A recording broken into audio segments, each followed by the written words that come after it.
Sud Radio, l'heure libre, 10h-11h, Stéphane Simon, Michel Onfray.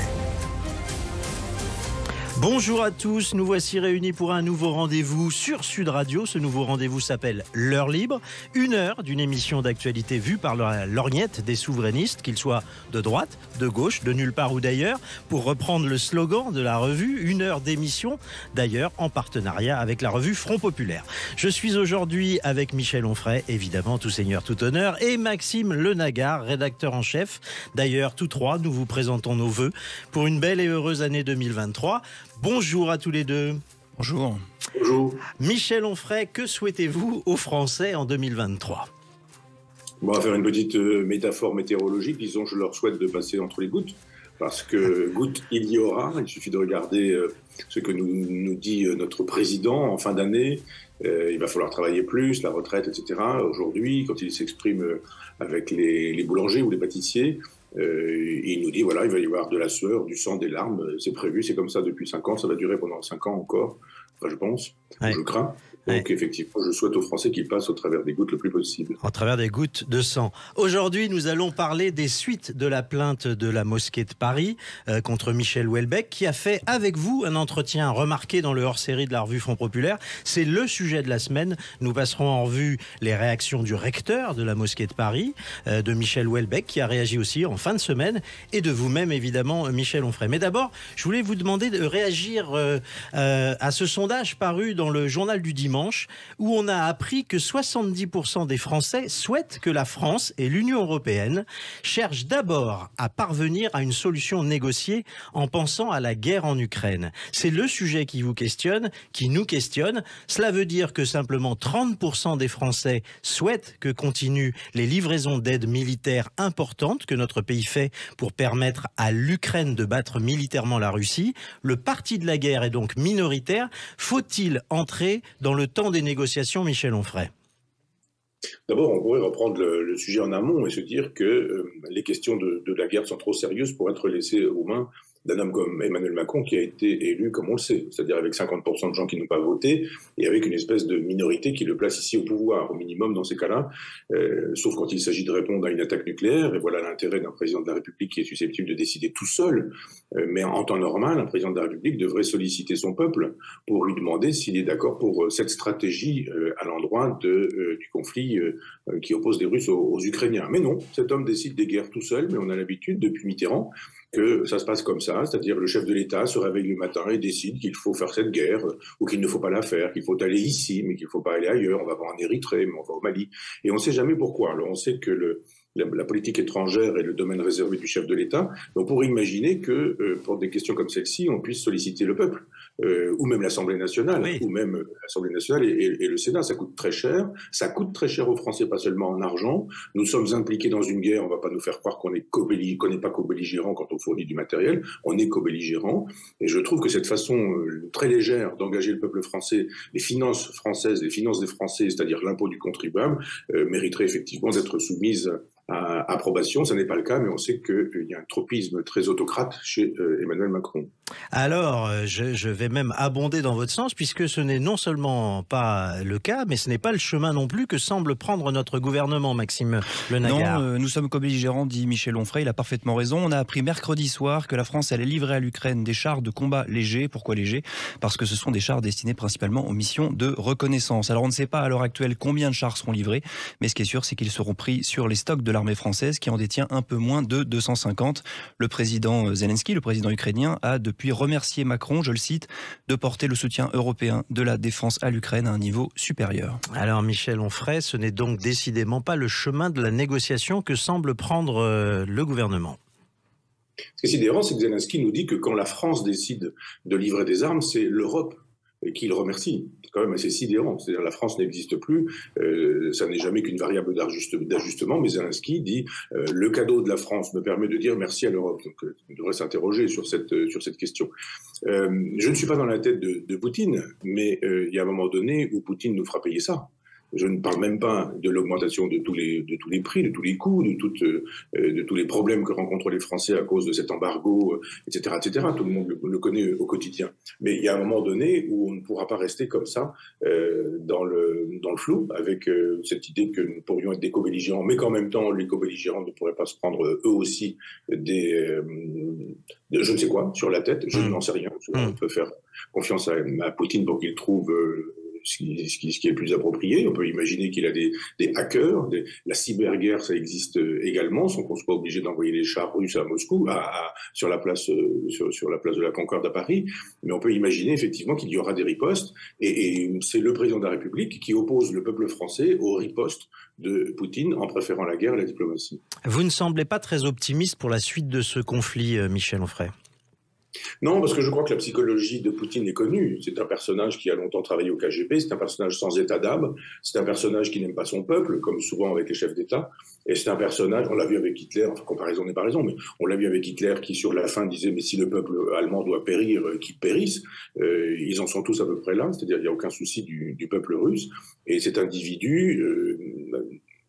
j'allais dire relève de la pathologie, c'est toujours difficile de le dire comme ça, mais voilà un personnage qui fait la guerre et qui a l'impression qu'il va la gagner, qui ne la gagne pas et qui dit si je ne la gagne pas, vous savez, je dispose de l'arme nucléaire, et puis si je ne dispose pas que de l'arme nucléaire, je dispose aussi d'autres moyens qui me permettront, etc., etc. C'est-à-dire qu'on est dans une surenchère à laquelle nous ne savons pas quoi répondre. C'est-à-dire qu'on attend. On attend de voir ce que va faire Poutine. Si Poutine décide d'envoyer les cyber-hackers sur les systèmes informatiques français, dans les hôpitaux, dans les centrales nucléaires, dans les aéroports, par exemple, on va faire quoi quand on aura une extinction totale des systèmes informatiques dans des endroits qui sont stratégiques pour le pays? Qu'est-ce qu'on va faire? On va dire « oh là là, il est méchant, monsieur Poutine, on n'était que des co-belligérants, on ne faisait pas la guerre ». Il y a un moment donné où cette espèce de légèreté ou d'inconséquence est problématique. J'ose espérer qu'un jour, on n'aura pas à écrire l'histoire en disant le président Macron est passé à côté de ceci, de cela, puis de ceci, puis de cela. Et nous avons eu ensuite une troisième guerre mondiale. Alors, on a vu que pendant ce temps-là, le blocus décidé par l'Union européenne et par la France sur les livraisons à la Russie, quelle qu'elle soit, et les approvisionnements également de la Russie, ne portaient pas vraiment leurs fruits. On voit que les tarifs d'électricité, les tarifs du pétrole ne cessent de flamber et que, paradoxalement, ça rapporte davantage d'argent, de devises, de cash dans les caisses de la Russie. On n'aurait pas pu se poser cette question avant de prendre ces décisions ? Oui, mais vous savez que c'est une guerre par procuration qui se mène. Enfin, on voit bien que ce sont les États-Unis et les Russes qui se combattent avec l'Ukraine interposée. Les questions de Crimée, les questions de Donbass sont presque secondaires, ce sont des prétextes, je dirais. Et on voit bien que cette guerre, elle est formidable pour l'économie américaine. C'est formidable pour l'économie américaine. Ils vendent des armes, ils vendent des munitions, ils vendent du gaz, ils vendent ce que désormais les Russes ne peuvent plus vendre. Et on sait très bien que quand on joue la morale en nous disant « oh là là, il ne faut pas que nous puissions financer les armes de Poutine, donc il va falloir arrêter d'acheter, je sais pas quoi, les cornichons russes », c'est pas du tout comme ça que ça se passe. Il est bien évident que l'argent qu'on pourrait donner en achetant des nourritures russes aujourd'hui ne vont pas produire des canons demain. C'est dans 1 an ou dans 2 ans. Mais en fait, ce qu'on ne dit pas, c'est que tout ça est fait pour que les Américains puissent avancer leurs pièces. C'est-à-dire les Européens de Maastricht, les Maastrichtiens, je dirais, sont vassalisés par les États-Unis qui pilotent la guerre. Et nous sommes au premier plan, les États-Unis sont au second plan, alors que d'un point de vue stratégique, les Américains sont au premier plan. Donc on voit bien que cette fameuse guerre économique, elle est menée au nom de la morale pour la totalité de la presse française, sauf Sud Radio et Front Populaire. Mais on voit bien que c'est pas du tout la morale qui anime ces gens-là, mais que c'est le business. Cette guerre est extrêmement juteuse d'un point de vue économique pour les États-Unis. Entendu. Alors, vous restez avec nous, Michel Onfray, Maxime Le Lagarde, évidemment, vous ne partez pas de ce studio. Nous allons continuer dans un instant au cours de l'heure libre et nous allons parler des poursuites judiciaires engagées par le recteur de la mosquée de Paris à l'encontre de l'écrivain Michel Houellebecq qui vous a donné un long entretien. Michel Onfray, c'était dans Front Populaire, la revue. À tout de suite sur Sud Radio. Sud Radio, l'heure libre, 10h-11h, Stéphane Simon, Michel Onfray. De retour sur l'heure libre, votre nouveau rendez-vous en partenariat avec Front Populaire et Sud Radio tous les samedis matins de 10h à 11h. Et je vous l'annonçais tout à l'heure, nous allons parler de la plainte déposée par le recteur de la mosquée de Paris contre l'écrivain Michel Houellebecq. Alors, de quoi s'agit-il ? Il y a 2 passages d'un entretien, rappelons-le, qui est dans le genre Maus costaud, comme on dit dans les cours de récréation, 50 pages. Un entretien qui a duré 6 heures et dont 2 phrases ont déplu au recteur. On va évidemment détailler ces phrases. La grande mosquée de Paris a décidé donc de porter plainte contre Michel Houellebecq, estimant qu'il y a là, dans cette contribution, une possible incitation à la haine raciale. Alors, pour que vous compreniez bien de quoi il s'agit, voici les passages reprochés. Je vais lire le communiqué de presse de la grande mosquée, puisque les plaintes ne sont pas encore arrivées. Le voici, entre guillemets. Quand des territoires entiers seront sous contrôle islamique, dixit le communiqué de la grande mosquée, je pense que des actes de résistance auront lieu, a ainsi déclaré Michel Houellebecq. Il y aura des attentats et des fusillades dans des mosquées, dans des cafés fréquentés par les musulmans, bref, des Bataclans à l'envers. Alors, c'est le premier passage et il y a là un problème. Ce n'est pas ce qui est écrit dans la revue. Je me tourne vers vous, Maxime Ledagar, rédacteur en chef de cette fameuse revue. Maxime, Michel Houellebecq parle bien de contrôle islamiste et non pas de contrôle islamique. C'est important de le préciser parce que c'est une différence évidemment essentielle. Islamique et islamiste, ce n'est pas la même chose. Oui, il y a un problème effectivement, Stéphane, qui est d'ailleurs soit un problème de rigueur, soit un problème d'honnêteté intellectuelle. Michel Houellebecq parle bien dans notre revue de territoire sous contrôle islamiste et non pas de contrôle islamique, comme le prétend le recteur de la Grande Mosquée de Paris. C'est écrit noir sur blanc. On pourrait inviter d'ailleurs nos auditeurs à se reporter à la revue. La différence est simple, mais elle est fondamentale parce que en français, islamiste renvoie à un promoteur de l'islam politique. On pourrait parler d'islam radical par ailleurs. Islamique renvoie simplement à ce qui a trait au domaine de l'islam d'un point de vue général. Voilà, alors quand on reporte plainte, Michel, il faut commencer par rapporter des faits exacts, n'est-ce pas? Parce que ça n'a pas été beaucoup contextualisé, ce premier passage. Non, c'est vrai que Maxime a raison de le signaler, et nous avons raison de le signaler tous ensemble, parce que tous les mots importent et pèsent, et les virgules aussi. On sait très bien qu'une virgule en plus, une virgule en moins, un mot en plus, un mot en moins, et on peut envoyer quelqu'un à la guillotine. Enfin, on le sait depuis au moins Fouquier-Tinville et 1793. Donc évidemment, on peut déjà reprocher une idée à quelqu'un, déjà on décontextualise. C'est-à-dire que quand on l'avait dit, on a parlé pendant 6 heures, il y a un nombre de pages impressionnant, mégalomane. Nos adversaires, cet entretien était un entretien de mégalo. Et on se dit, cette phrase, elle est sortie d'un paragraphe qui lui-même est dans un contexte, et on ne dispose plus du contexte. Mais quand de fait, on joue sur islamiste et islamique, de fait, soit il y a d'un côté l'hypothèse que quelqu'un aurait mal vu, mal compris, même pas mal compris, mais en fait, ils ont mal vu, mal reproduit. Bon, pourquoi pas, on peut imaginer ça, c'est quand même un peu léger, puisque c'est le fond de la plainte. Soit quelqu'un qui veut sciemment accabler Michel Houellebecq. Mais c'est quand même un peu léger de croire que personne ne s'en apercevra. Au moins nous, qui avons travaillé à cet entretien, qui avons retranscrit, puis qui reprenons le texte et qui tâchons de voir quel en est le contexte, au moins nous, on peut le voir. De sorte que je ne voudrais pas imaginer que le recteur ait été malveillant, mais je peux imaginer que peut-être des gens malveillants aient pu lui souffler à l'oreille des mauvaises informations. Donc on aura l'occasion de le lui faire savoir, car on ne va pas trahir des gros secrets, mais enfin, nous sommes en relation avec le recteur, et le tout en bonne intelligence. Donc je pense qu'en bonne intelligence, si on fait remarquer que le motif n'est pas fondé puisque les mots sont spécieux et que le choix du mot est un choix spécieux, et soit effectivement il y a maladresse, soit il y a malveillance, mais dans les deux cas, la faute n'est pas du côté de Michel Houellebecq. Absolument. Alors d'ailleurs, il faut quand même le remarquer, il faut noter que personne parmi nos confrères qui ont repris le communiqué de la Grande Mosquée de Paris, personne parmi nos confrères n'a pris le soin de vérifier. C'est assez sidérant, c'est-à-dire ça fait partie, je dirais, des usages. On reprend les communiqués de presse et on ne fait pas attention de les contextualiser aussi. C'est quand même pas terrible ça pour nos confrères. Ouais, ça, c'est l'ubérisation de la presse. C'est-à-dire qu'on sait très bien que jadis, les journaux avaient de l'argent, et l'argent permettait d'avoir des vrais journalistes qui faisaient de véritables enquêtes avec des gens intelligents et cultivés, qui lisaient au moins les textes, faute d'aller sur les lieux ou faute d'interroger les gens. Et ce journalisme-là est mort. C'est-à-dire qu'il y a une ubérisation. On sait très bien aujourd'hui que l'agence France-Presse est le lieu de production des fake news.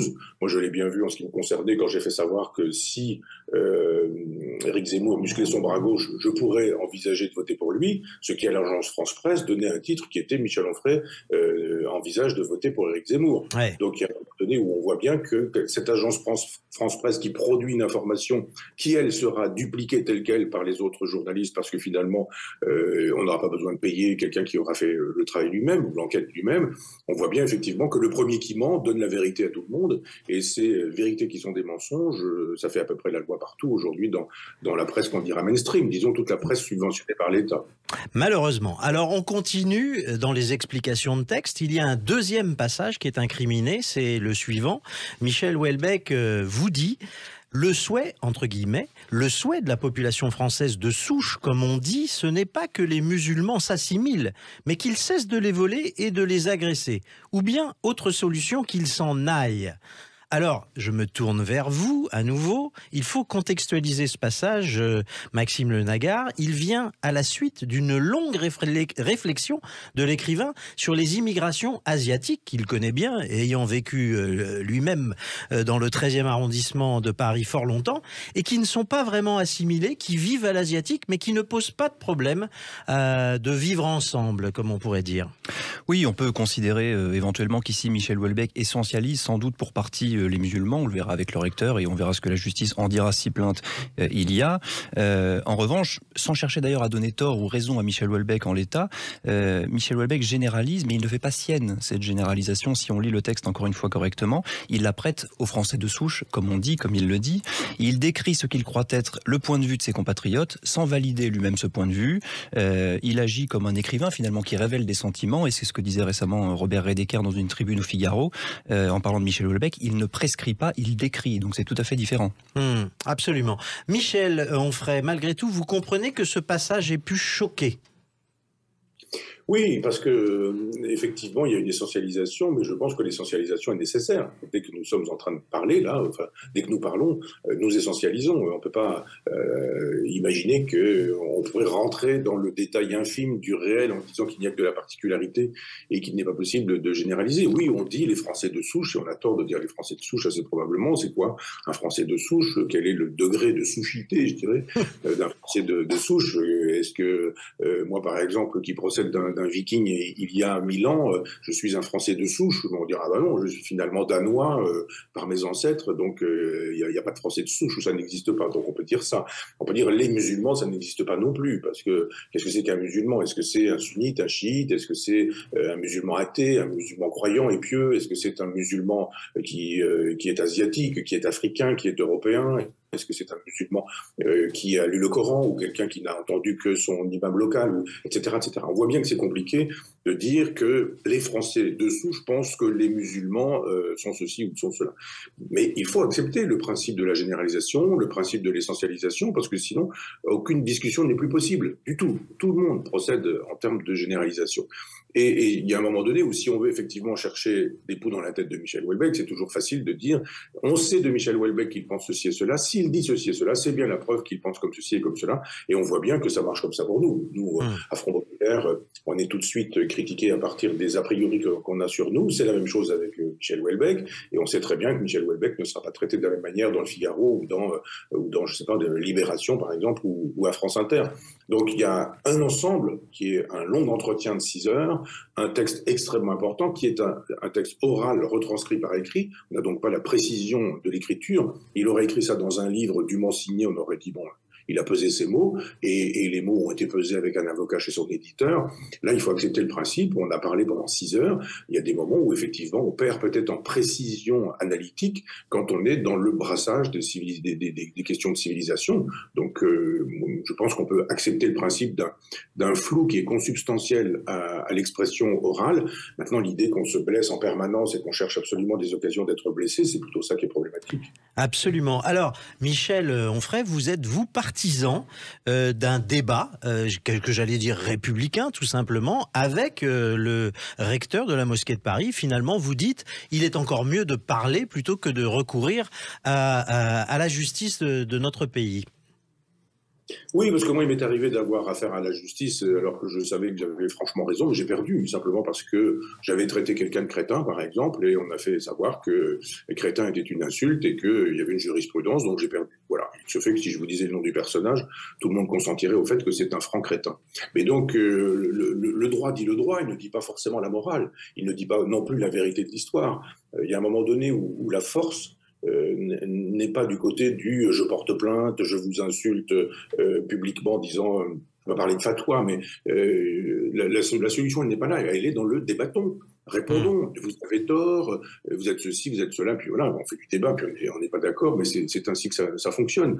Je trouve que la judiciarisation est problématique, parce que quand on aura dit que la loi a décidé que, on n'aura pas forcément dit la vérité. Absolument. La loi chez Poutine, c'est pas la loi non plus en Iran, c'est pas non plus la loi dans je ne sais quel pays. Enfin, il y a des moments où on sait très bien que la loi, c'est pas forcément l'expression de la vérité, c'est l'expression du droit, et c'est parfois l'expression du droit, l'expression d'un rapport de force ou de l'idéologie du moment. On le sait tous très bien aujourd'hui, la justice, elle ne dit pas forcément le juste, elle dit l'idéologie du moment. Alors justement, on profite de notre émission sur Sud Radio pour relancer encore une fois le recteur de la mosquée de Paris. Nous relançons notre invitation à dialoguer ensemble, quelles que soient les modalités de cet entretien. Ça peut se faire ici, dans ces studios, à la mosquée, à la grande mosquée de Paris.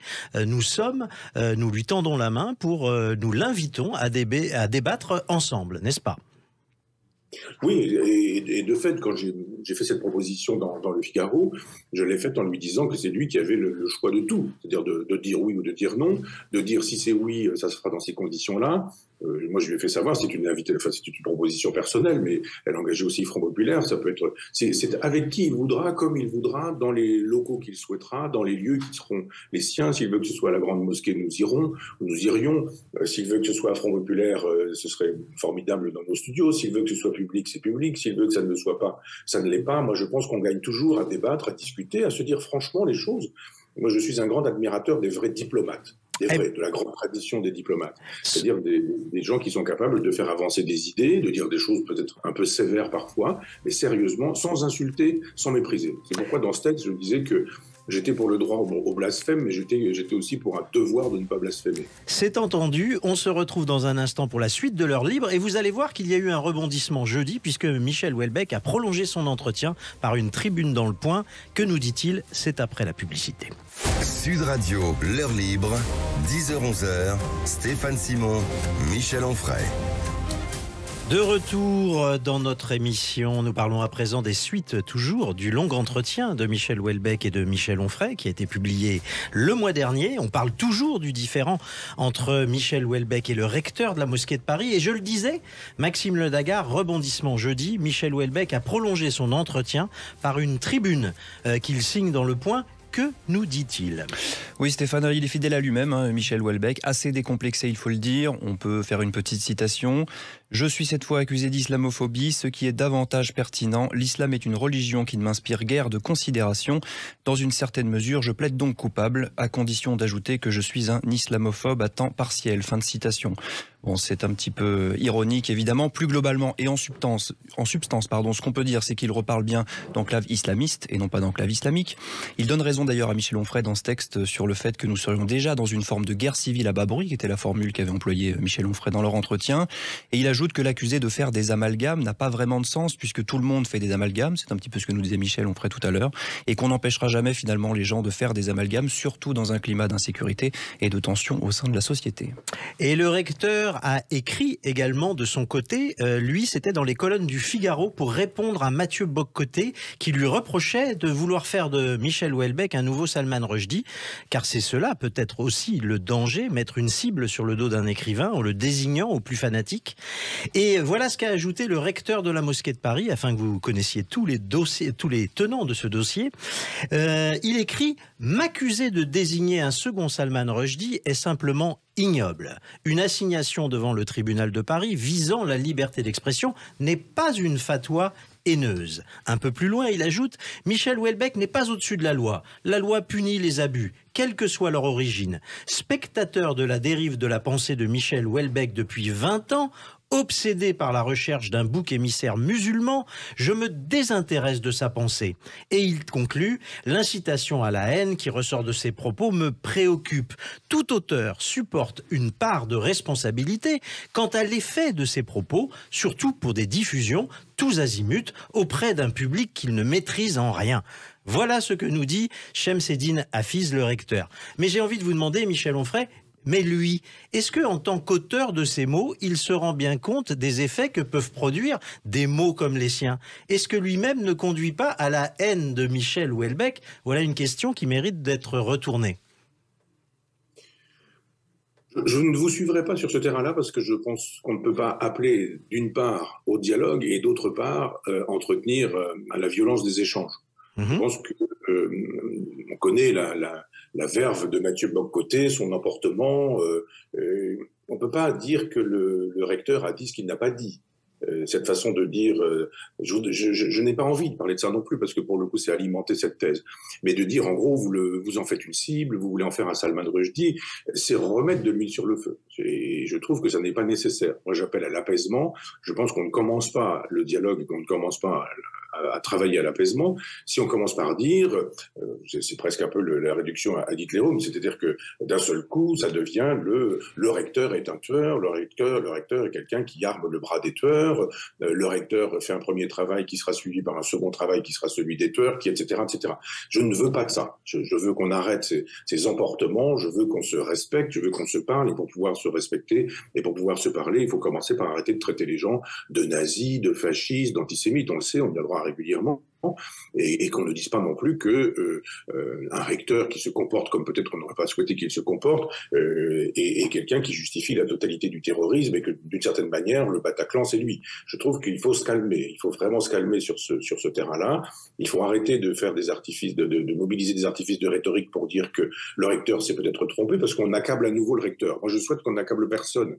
Je ne souhaite pas qu'on accable Michel Houellebecq, je souhaiterais qu'on examine les raisons de Michel Houellebecq, je ne souhaite pas qu'on accable le recteur, je souhaiterais qu'on examine les raisons du recteur, et je ne souhaite pas nourrir une espèce de nouvelle guerre de religion en disant vous allez choisir votre camp. Moi j'ai choisi un camp qui n'est ni celui de l'un ni celui de l'autre, mais qui est celui du dialogue, de la raison, de l'échange. J'essaie de faire mon travail de philosophe qui consiste à dire mais si nous mettions tout ça sur la table pour faire un travail digne des philosophes des Lumières, sans s'insulter, sans se mépriser, sans dire qu'on est un nouvel Adolf Hitler, qu'on est un soutien du Bataclan, etc., etc. Il dit des choses intéressantes, le recteur, on prend ce qu'il dit, puis on lui dit « je suis d'accord sur ceci, je ne suis pas d'accord sur cela ».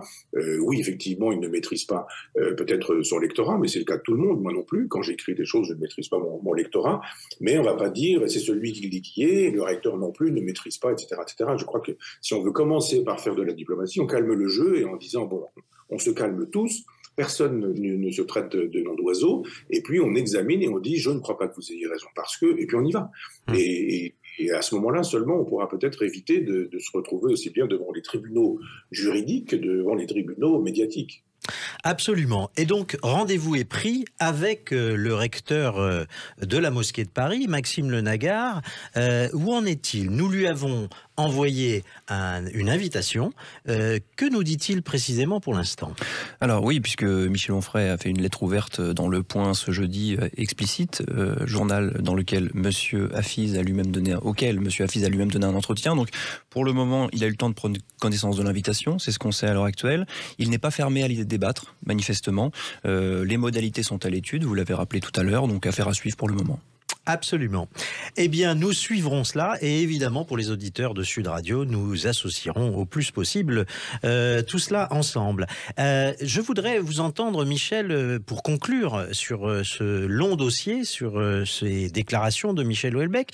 Je voudrais revenir à la fin du mois de décembre parce qu'il y a eu un événement important qui a marqué l'opinion. C'était cet attentat rue d'Enghien à Paris par un certain William Mallet, un retraité de la SNCF, de 69 ans, un ancien conducteur de train, pour être précis, qui avec un pistolet semi-automatique s'est mis à tirer sur des inconnus qui étaient sur les marches du centre culturel kurde Ahmet Kaya de la rue d'Anguin. Cette fusillade a fait 3 morts, 3 blessés. Alors, Michel Onfray, évidemment, quand on lit Michel Houellebecq, qui annonce des fameux Bataclan à l'envers, est-ce que il n'a pas eu raison, puisque le réel nous a mis sous les yeux cette fusillade terrible de la fin du mois de décembre? Le problème, c'est que quand on utilise inconsidérément des mots forts et puissants, on ne peut plus les utiliser quand la situation se présente qui exigerait qu'on puisse les utiliser véritablement. Je pense par exemple au mot raciste. On dit de quelqu'un qui fait savoir que peut-être les étrangers sans papier pourraient être renvoyés chez eux parce que ça peut poser problème que d'être sans papier en France. On dit immédiatement, vous êtes xénophobe, vous êtes raciste, etc. Discrimination à partir des races. Je ne vois pas où il y aurait discrimination à partir des races, à l'idée de dire quelqu'un qui fraude le fisc doit aller en prison, eh bien quelqu'un qui fraude également avec des sans-papiers, sans avoir de papier, il est redevable de la même justice. Je crois simplement qu'il y a un moment donné où ce type est un raciste assez cinglé. Enfin, je veux dire, quand on voit un peu qui il est, son passé, son présent, qui il est véritablement. Enfin, je voudrais pas l'accabler. Non, mais on peut demander à Maxime Le Nagard de nous dire qui il est pour les spectateurs, les auditeurs qui ne l'auraient pas su. Oui, en effet, Michel, vous avez raison. Il a un parcours judiciaire un peu chargé, ce monsieur. Il avait déjà un parcours judiciaire chargé au moment de cette récente fusillade. C'est un champion de tir à la carabine. Il venait de sortir de prison le 12 décembre 2022, pour être précis, et il était sous contrôle judiciaire. Et pourquoi il était en prison? Il venait de purger une peine pour son attaque au sabre long d'un camp de migrants en décembre 2021. Et c'est pas tout du reste, puisque il avait déjà été condamné en 2017 pour agression et détention prohibée d'armes. Donc effectivement, on est chez quelqu'un qui a un parcours personnel un peu inquiétant. Ouais. Est-ce que... C'est un raciste. Voilà, c'est un raciste, vraiment un raciste. Et quand on en rencontre un véritablement, et qu'il est peut-être éventuellement même d'extrême droite, et peut-être vraiment d'extrême droite, comme tout le monde est d'extrême droite aujourd'hui à partir du moment où on ne défend pas le catéchisme progressiste, ça pose problème parce qu'on n'arrive plus à nommer ce type de personnage, et d'autant que on retrouve cette espèce de communautarisme de tout un chacun qui fait qu'aujourd'hui c'est en tant que ceci, en tant que cela, on s'exprime, et là d'un seul coup les Kurdes disent « Ah ben nous on a un ennemi héréditaire, ce sont les Turcs, donc il ne peut pas y avoir un cinglé qui assassine des Kurdes parce qu'il déteste simplement les étrangers. Non, c'est immanquablement quelqu'un qui est piloté par les Turcs, et il faut absolument que ce soit Erdogan qui soit derrière ce geste-là. Il y a un moment donné où il faut être sérieux, ça existe aussi des cinglés autonomes.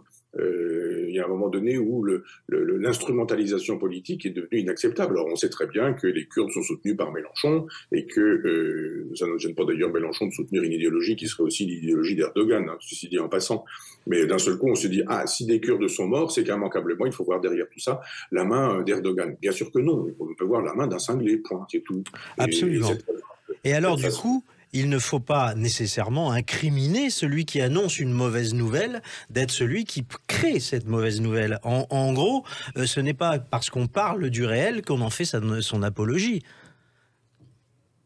Oui, alors bon, il y a la jurisprudence de Flaubert, hein, Madame Bovary, c'est moi, et donc avec les romanciers, on se dit, bah alors c'est le réel, c'est pas le réel, quel type de réel? Est-ce que quand Michel Houellebecq fait parler un personnage, c'est un personnage qui parle, ou est-ce que c'est Michel Houellebecq qui parle lui-même?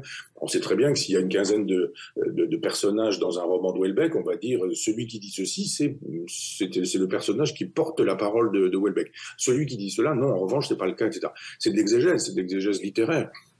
Il fait, Michel Houellebecq, et c'est tout son génie, un travail de sociologue. C'est quelqu'un qui est capable de percevoir le réel, et ça a été beaucoup dit, et sur un certain nombre de sujets, que ce soit sur l'art contemporain, que ce soit sur le transhumanisme, que ce soit sur le tourisme sexuel, que ce soit sur le burn-out des cadres, etc., etc. On pourrait prendre chacun de ses livres. On pourrait voir effectivement qu'il traite des problèmes de société. Il ne fait jamais qu'être le Zola de son temps ou le Balzac de son temps, c'est tout. C'est-à-dire que personne n'aurait dit de Zola qu'il était Gervaise, par exemple. Ça n'a aucun sens. Ou personne ne dira de Balzac qu'il est Eugénie Grandet. Donc il y a un moment donné où il faut accepter la licence de l'écrivain, et puis après, cet écrivain, il se fait que c'est aussi un intellectuel, c'est aussi un penseur, c'est aussi un philosophe. J'ai eu l'occasion d'avoir des dialogues et des échanges, notamment des échanges privés avec lui, et c'est quelqu'un qui connaît très bien les philosophes avec lesquels, dont nous nous sommes entretenus, les philosophes qu'il a lus et qu'il lit encore aujourd'hui. Il ne fait pas d'erreur d'interprétation sur Schopenhauer, sur Nietzsche par exemple, ou sur Auguste Comte. Et on voit bien qu'il y a une dimension de philosophe ou de penseur et qu'il ne faut pas confondre les deux. Le personnage active ce que Deleuze appelait des personnages conceptuels, et puis le personnage qui a une vision du monde. Quant à cette vision du monde, elle mérite d'être analysée. C'est pourquoi nous avions choisi qu'il soit le sujet de notre hors-série consacrée aux civilisations. C'est un penseur de la civilisation, et il faut arrêter de le considérer comme une espèce de petit journalisme du fait divers contemporain. Alors absolument. Et est-ce qu'on sera d'accord, Michel, pour dire que dans cette affaire de William Mallet, c'est le fait de l'avoir laissé en liberté avec ce lourd passé judiciaire que vous rappeliez, Maxime Le Nagard, qui est un dysfonctionnement. Ce n'est pas l'avis d'un intellectuel dans une revue qui peut avoir une prise sur le réel. Là, en l'occurrence, il y a un dysfonctionnement, c'est de l'avoir laissé, lui, en liberté. Oui, alors ça, je l'avais dit dans un numéro de Front Populaire, mais il y a une espèce de jurisprudence Michel Foucault concernant la prison qui est à revoir complètement. À l'époque, Robert Badinter était sous l'influence de Michel Foucault, il tremblait à l'idée d'accueillir à sa table Michel Foucault. Enfin, il faut arrêter, quoi. Cette idée que la prison, ce serait un endroit qu'il faudrait absolument fermer un jour et que c'est l'horizon indépassable, c'est faux. Il faut repenser la prison à nouveau frais. Elle est nécessaire, la prison. Simplement, il y a plein de gens qui se trouvent aujourd'hui dans les prisons qui ne devraient pas s'y trouver. Je n'ai pas la mémoire des chiffres, mais le nombre de gens qui ont des problèmes de nature psychiatrique dans les prisons, c'est considérable. Et il y a une jurisprudence Freud aussi, cette idée que les gens qui ont des souffrances ou des pathologies mentales ont des problèmes avec papa, maman, l'inceste, etc. C'est-à-dire que tant qu'on ne repensera pas la prison, tant qu'on ne repensera pas la maladie mentale, tant qu'on ne repensera pas la question des soins du malade mental, on ira dans le mur. Moi, j'ai souvenir de l'époque où Madame Roudinesco ne me crachait pas dessus et où on a vu une discussion et je lui disais, mais sur la question des pédophiles, par exemple, en fait, comment en termes de psychanalyse? Et elle me disait, mais nous les soignons, nous les guérissons. Donc on sait très bien que c'est faux. Mais à un moment donné où ce monsieur, effectivement, il n'aurait pas dû se trouver en prison, il aurait dû se retrouver, parce qu'on peut être en prison pour du racisme, mais on peut aussi se trouver dans un hôpital psychiatrique parce que le racisme qu'on professe procède d'une espèce de dérangement mental. Absolument. Alors on se retrouve avec vous, Michel Onfray, pour la suite de l'heure libre, dans un court instant, toujours sur Sud Radio, et on va parler du retour des Gilets jaunes, justement. Sud Radio, l'heure libre, 10h-11h, Stéphane Simon, Michel Onfray. De retour à l'heure libre, le nouveau rendez-vous de Sud Radio tous les samedis matins de 10h à 11h, en partenariat avec Front Populaire, la revue. On revient avec une autre info, passée un peu plus sous silence cette semaine, c'est la mobilisation, le retour des Gilets jaunes ce samedi après-midi. Ce samedi 7 janvier pourrait être le retour du mouvement social. Le mouvement prévoit de défiler à Paris cet après-midi, mais pas seulement, également en région. Alors, première question, Maxime Le Nagard, qu'est-ce que l'on sait de ce qui se prépare pour cet après-midi ? Alors, il s'agit d'une mobilisation pour protester contre 3 choses, principalement la réforme des retraites qui sera présentée dans quelques jours, le 10 janvier par le gouvernement, contre l'inflation et la vie chère qui frappe tous les Français et en particulier les Gilets jaunes, et contre l'utilisation récurrente, au moins une dizaine de fois jusqu'à maintenant, du 49.3 par la Macronie d'une manière générale. Alors, Michel Onfray, vous vous souvenez de la célèbre Jacqueline Moureau, la figure originelle du mouvement ? Où va le pognon, avait-elle dit à l'époque ? Eh bien, sera-t-elle de ce mouvement, Maxime Le Nagard ? Alors, je l'ai eu au téléphone, elle y sera par la pensée sans doute, elle ne pourra pas s'y rendre physiquement parce qu'elle a un empêchement. En revanche, on lui a évidemment demandé son sentiment à ce sujet et voici ce qu'elle nous a confié. Le retour des Gilets jaunes ne m'étonne pas du tout. La situation de la France s'est complètement dégradée depuis 2018. Le carburant est encore une fois à 2 €, donc ce n'est pas étonnant que les gens se retrouvent à nouveau dans la rue.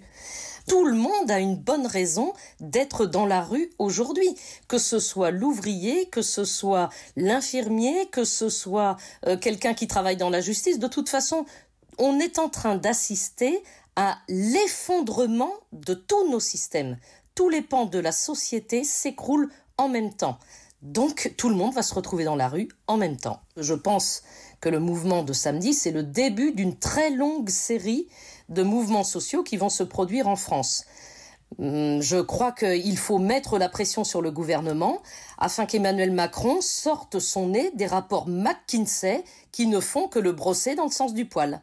Parce que la réalité ne correspond pas à la virtualité du monde dans lequel il vit. Michel Onfray, vous avez écrit de nombreuses fois sur le mouvement des Gilets jaunes. On se souvient de votre livre, d'ailleurs, Grandeur du petit peuple. Vous croyez également au retour des Gilets jaunes cet après-midi et les semaines qui viennent ?